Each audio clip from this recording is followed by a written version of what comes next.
അയ്യോ, ക്യാൻസർ എന്ന് പറഞ്ഞാല് ആദ്യം എന്താണെന്ന് പഠിക്കാം. ക്യാൻസർ എന്ന് പറഞ്ഞാല് കോശങ്ങളുടെ അമിത വാർദ്ധക്യമാണെന്നാണ് WHO 2009 ശേഷം പ്രസിദ്ധീകരിച്ചിരിക്കുന്നത്. അതിലിപ്പോ 2009 പറഞ്ഞിരിക്കണേ കോശങ്ങളുടെ അമിത വാർദ്ധക്യം. 2009 മുമ്പ് വരെ പറഞ്ഞത് കോശങ്ങളുടെ അമിത വളർച്ചയാണെന്നാണ്. അന്ന് നടക്കുന്ന അതേ കീമോയും റേഡിയേഷനും ഓപ്പറേഷനുമാണ് ഇപ്പോഴും നടക്കുന്നത്. ഒരു വ്യത്യാസമില്ല. അപ്പം ആയുർവേദത്തിന് പണ്ട് ആചാര്യന്മാരിതിന് വിദ്രതയും അർബുദത്തിനകത്ത് പെടുത്തിയിരുന്നു. അത് രണ്ടിനും ആയുർവേദത്തിൽ മരുന്നുണ്ട്. നിസാര മരുന്നുകളെ കൊണ്ട് ചികിത്സിച്ചിരുന്നു. അത് ഇപ്പോഴും സകല എല്ലാവർക്കോടും ഇന്നത്തെ മോഡേൺ സയൻസിനോട് നമുക്ക് ചോദിക്കണം. നിങ്ങൾക്ക് എല്ലാവർക്കും ചോദിക്കാത്തൊരു ചോദ്യം, ബയോപ്സി എഴുതിയിടുമ്പോൾ ചോദിക്കുക, നിങ്ങൾ ബയോപ്സി ചെയ്തിട്ട് കണ്ടുപിടിക്കുന്നത് എന്താണ്? ക്യാൻസർ എന്ന് പറഞ്ഞാൽ കോശങ്ങളുടെ അമിത വാർദ്ധക്യമാണെങ്കിൽ വാർദ്ധക്യം കണ്ടുപിടിക്കുന്ന മിഷൻ ഇന്ന് വരെ ലോകത്താരെങ്കിലും കണ്ടുപിടിച്ചിട്ടുണ്ടോ? അപ്പോൾ നിങ്ങൾ ബയോപ്സിയും ചെയ്യുമ്പോൾ എന്ത് കണ്ടുപിടിക്കുന്ന ഒരൊറ്റ ക്വസ്റ്റ്യൻ ചോദിക്കാം. ഇവർ കണ്ടുപിടിച്ചിട്ടില്ലാത്ത ക്യാൻസറിന്റെ കാരണവും അറിയില്ല, അത് കണ്ടുപിടിച്ചിട്ടുമില്ല. പിന്നെ ഇവരെന്താ കണ്ടുപിടിച്ചത്? അപ്പൊ പിന്നെ എന്തിനു വേണ്ടിയിട്ടാണ് ഇവര് കീമോയും റേഡിയേഷനും ഓപ്പറേഷനും നടത്തിയിട്ട് നമ്മളെ കൊല്ലുന്നത്? ഒന്ന് ചോദിച്ചത്.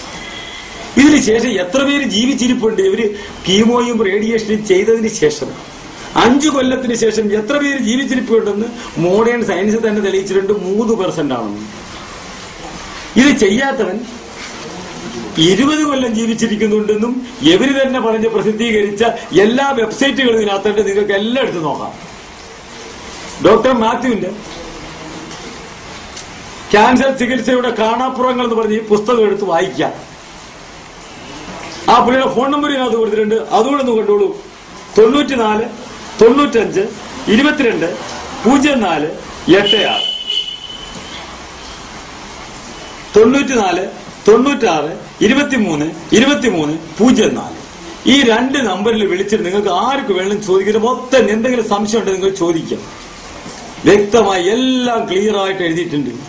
ക്യാൻസറിനെ ചികിത്സിക്കുന്നവരാണ് മരിക്കുന്നത്, ചികിത്സിക്കാത്തവൻ മരിക്കുന്നില്ല. ഇത് നമ്മൾ പറയണം. ഇവർക്ക് ആർക്ക് വേണമെങ്കിലും ചോദിക്കണ്ടോ? ഈ പറയുന്ന ചോദ്യത്തിന് ഉത്തരം ആദ്യം ഒരു തരണം. ബ്രസ്റ്റ് ക്യാൻസർ എന്ന് പറയണം.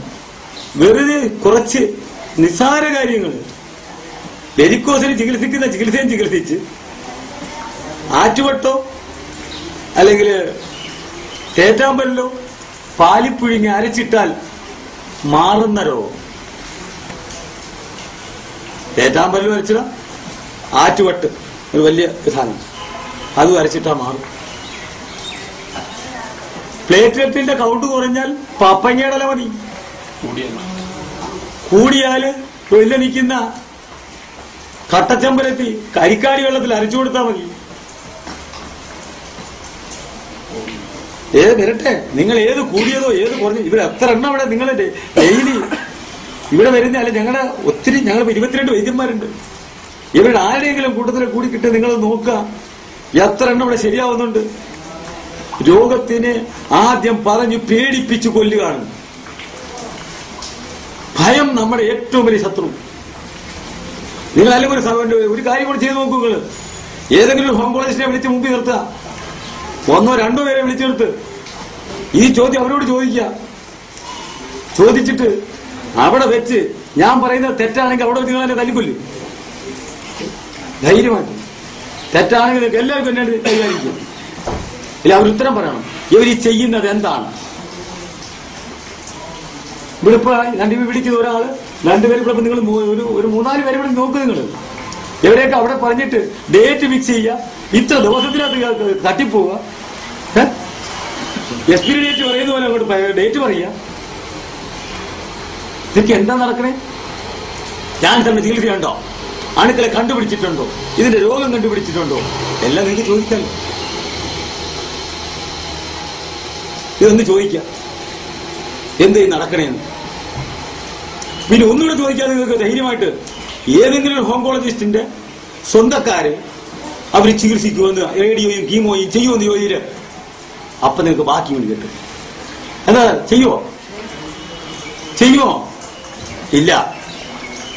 ഒരൊറ്റ ഓങ്കോളജിസ്റ്റും അവന്റെ സ്വന്തം ബന്ധുക്കളുടെ പുറത്ത് ഈ ടെസ്റ്റ് നടത്തൂല.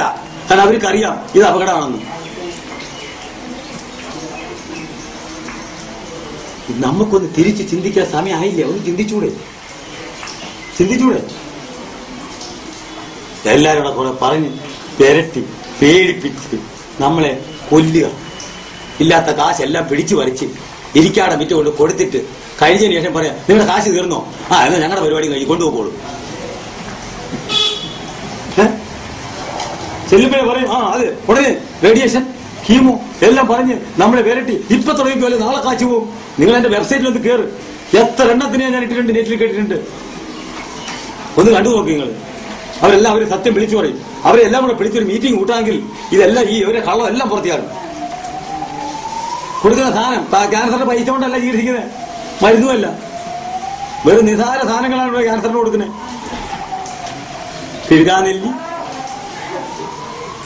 മണിത്തക്കാളി, കൊടകൻ അല്ലെങ്കിൽ പുത്തൻ, ശവനാറി, പപ്പങ്ങയുടെ ഇല, പിന്നെ പുഹയറക്കരി, അട്ടക്കരി, ഇല്ലത്തിൻകരി, കോലരക്ക്,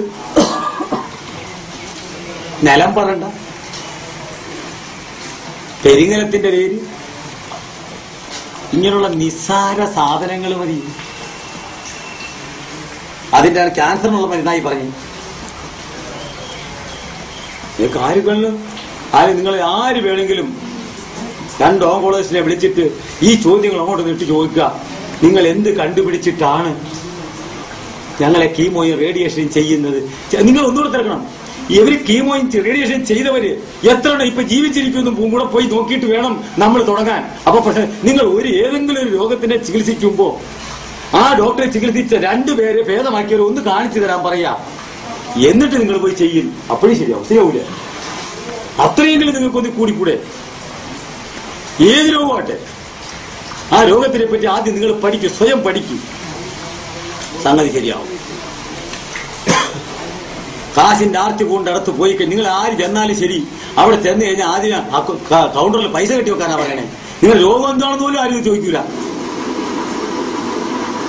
ചോദിക്കോ? കൗണ്ടറിൽ പൈസ കെട്ടി ആദ്യം, പിന്നെ സംസാരിക്കാം. പക്ഷെ ഒരു വൈദ്യന്റെ അടുത്ത് പോയാൽ ചെയ്യൂല.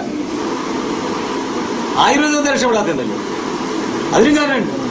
കുറുന്തോട്ടി പോലും കണ്ടാ തിരിച്ചറിഞ്ഞുകൂടാത്തവന്റെ കൈ കൊണ്ടെന്ന് ആയുർവേദം കൊടുത്തിട്ട് ഇവൻ ഈ കമ്പനിക്കാരന്മാര് പറയുന്നത് കുറിച്ചു കൊടുക്കുന്നു.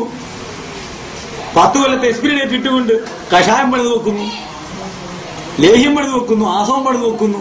അവന് കച്ചവടം നടക്കുന്നു.